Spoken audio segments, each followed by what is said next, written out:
अबरार हसन साहब हमारे साथ मौजूद हैं, सीनियर कानूनदान है। बहुत शुक्रिया अबरार साहब आपके वक्त का।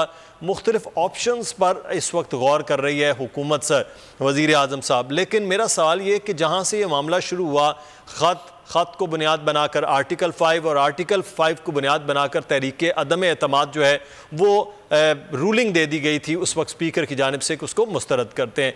तो सर ये जो आर्टिकल 5 है इसके हवाले से क्या हुकूमत के पास कोई इख्तियार है कि वो उन मेंबरान पर या जिन लोगों पर वो इल्ज़ाम लगा रहे हैं उनके खिलाफ कोई कार्रवाई कर सके कानूनी तौर पर?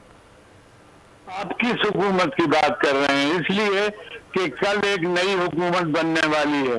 अगर ये पाकिस्तान में ये टेंशन ना होता तो एक जमहूरी अमल है, 2-4 वोटों की अक्सरियत से इमरान खान के खिलाफ अदम एतमाद आ जाएगा और वो उसको एक्सपोज करने का काम इनका होगा, इमरान खान का। अब सीधी बात यह है कि वो अगर अफगान से भाग गए और यहाँ उन्होंने वो रेजिग्नेशन दे दिया और चले गए तो ये भी मौका खत्म हो जाएगा। सीधी बात यह है कि हर जमहूरी सिस्टम में, सिविलाइज सिस्टम में ऐसे मौके आते हैं जब 2-4 वोटों की अक्सरियत से अदम एतमाद आ सकती है और आती है और उसके बाद फिर भी वो मामला चलते हैं। देखिए मैं आपको बताऊं, आर्टिकल 5 के तहत कौन कार्रवाई करेगा? ये करेंगे हुकूमत जो अभी 6 महीने 1 साल के लिए या आइंदा आने वाली हुकूमत। तो ये एक बेकार का शगल है जो इन लोगों ने अपनाया हुआ है। जमहूरियत में यह है कि आप कारकर्दगी देखें और सीधी बात देखें कि अब जब अपोजिशन हुकूमत में आएगी तो वो क्या काम कर लेगी और उसको आगे लेके चलना चाहिए। ये आर्टिकल 5 तो इसमें अट्रैक्ट होता ही नहीं है। अबरार साहब एक और सवाल सर इसी से जुड़ा हुआ, जब ये मामला हुआ उस वक्त अपोजिशन ये कह रही थी कि आर्टिकल 6 इन पर लगेगा, वजीर आज़म पर भी और स्पीकर पर भी जिन्होंने आइन को तोड़ा है।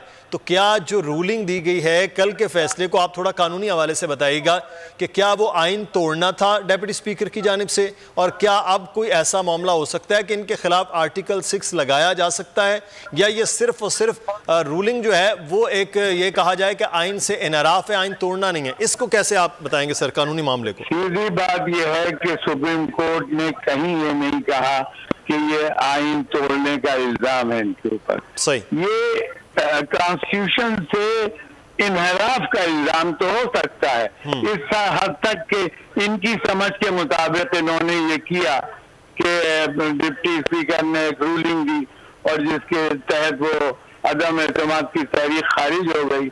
बाकी ये कि साहब इसमें कोई ऐसी बहुत बड़ी बात हो गई है कि सुप्रीम कोर्ट ने अपने फैसले में इस बात का जिक्र नहीं किया कि इन्होंने, बल्कि उन्होंने ये कहा है कि इन्होंने जो तरीक़ेकार अपनाया है वो गलत है, गैर आईनी है, इसलिए इसको खत्म किया जाए।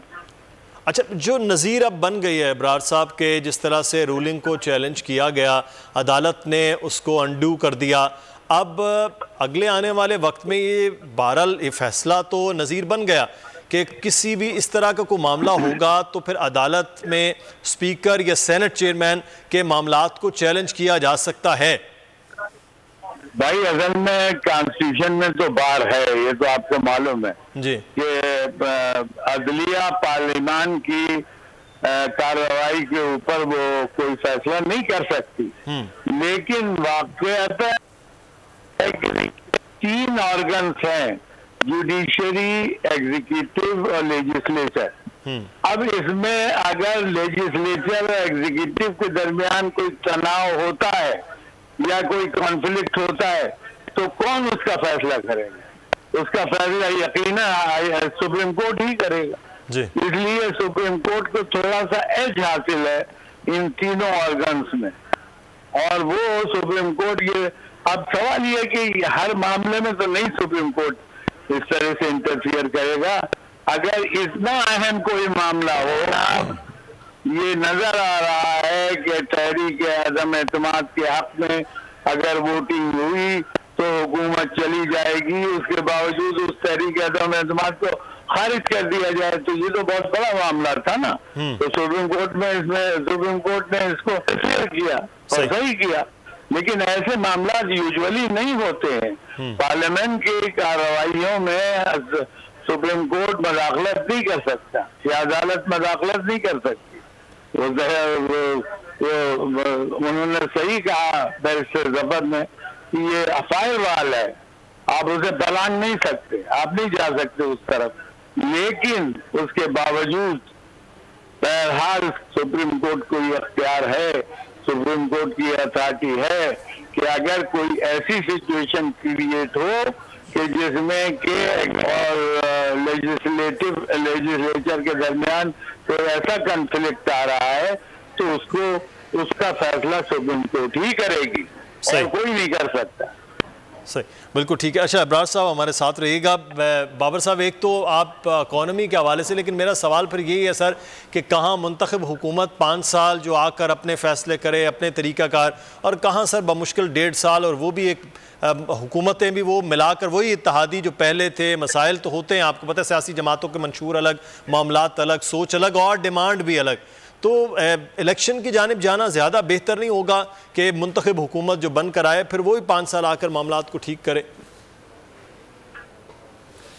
मुदस्सिर साहब, असल चीज़ ये है, आप बिल्कुल ठीक कह रहे हैं कि अगर इस पॉलिटिकल क्राइसिस को ख़त्म करना, आगे देखने वाली बात यह है कि ये सारी पॉलिटिकल पार्टीज मिलके किस तरह से चलती हैं। लेकिन इसमें जो मेन बड़ी पॉलिटिकल पार्टीज़ हैं, मसलन पीपल्स पार्टी है, उसके बाद MKM है, वो तो ये चाह रही हैं कि जनाब ये असम्बली मुद्दत पूरी करे, और इसी कंडीशन पे ये सारा अलाइंस बनाया गया था कि ये असम्बली मुद्दत पूरी करेगी और नून लीग उनके साथ चलेगी।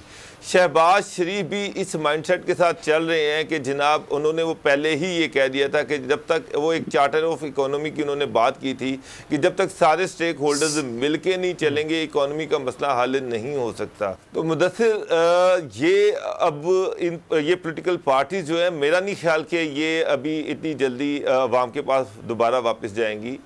ये 1.5 साल का मैंडेट है, ये सारे ये चाहते हैं कि ये असम्बली मुद्दत पूरी करे।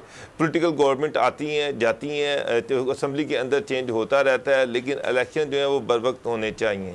ये एक एग्रीमेंट है। मेरी बहुत सारे PMLN के लोगों से बात हुई है, वो बड़ा क्लैरिटी के साथ ये कह रहे हैं कि अगर इमरान खान असम्बलियाँ तोड़ देते तो ये एक अलहदा इशू था। अगर इलेक्शन में जाना ही था तो फिर ये इस तरह इमरान खान ने इलेक्शन अनाउंस कर दिए थे, ये इलेक्शन में चले जाते। इशू ये है कि ये चाह रहे कि असम्बली मुद्दत पूरी करे। गवर्नमेंट्स आती जाती रहे, लेकिन असम्बली की जो मुद्दत है वो पूरी होनी चाहिए।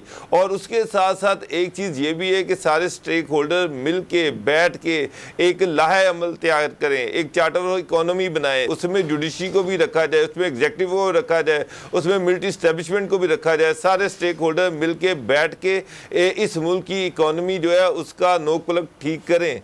यही फार्मूला जो था वो शहबाज शरीफ ने दिया था, यही वो बात करते रहे हैं, यही बात हमजा शहबाज करते रहे हैं कि जब तक सारे स्टेक होल्डर मिल के बैठ के इकोनॉमी के हवाले से कोई फैसले नहीं करेंगे जिसमें judiciary, military establishment, executive, legislature सारे एक पेज पर हों, उस वक्त तक मुल्क की इकोनॉमी ठीक नहीं हो सकती। अब ये एक मौका आ गया है कि आपके सारे स्टेक होल्डर इकट्ठे हो गए हैं, आपकी बड़ी पॉलिटिकल पार्टीज एक पेज पर हैं, उनको एग्जीक्यूटिव की और लेजिस्लेचर की और जुडिशरी की और मिलिट्री एस्टेब्लिशमेंट सारे ऑर्गन्स की सपोर्ट भी आप देखेंगे उनको मिल जाएगी। कल अगर अदम एतमाद की तहरीक कामयाब हो जाती है तो आगे आप देखेंगे कि सारे एक पेज पे आ जाएंगे। सब्सक्राइब करें और बेल दबाएं ताकि कोई खबर रह न जाए।